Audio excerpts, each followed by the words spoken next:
pasok begins now. Sa inyong dalawa, sino ang mas kuripot? Ako yata. Parang ako. Sino ang mas madaling utangan?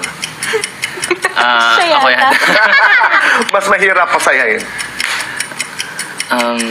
Baka ako siguro. Barbie David, mas matigas ang ulo? Ako yun. Siya. Mas matagal mag-reply? Siya. Mas legit na Swiftie? Ako. Mas afford niya lang. Ang mas iyakin? Mas ako. Siya, siguro. Ang mas mayaman? Siya. 1 to 10, Barbie. Gaano kayaman si David?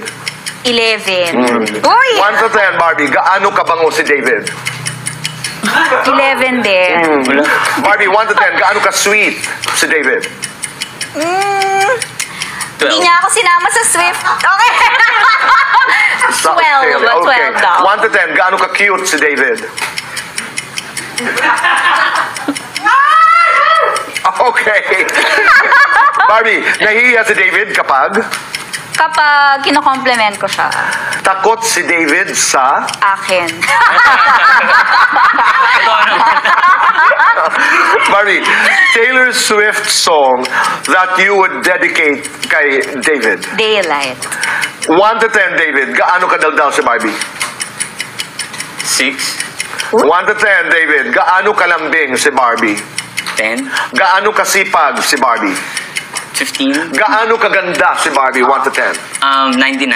Oh! Hindi pa nag-100. Hindi pa kinumpleto. David, ang cute ni Barbie kapag Nakangiti.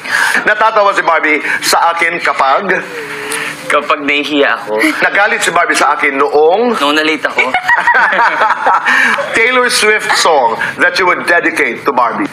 lavender. Face. 1 to 10, gaano kayo ka-close?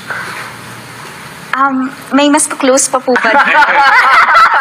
Medyo ang laki po nung couch, di Eto ba? na, kinikilig na po ako.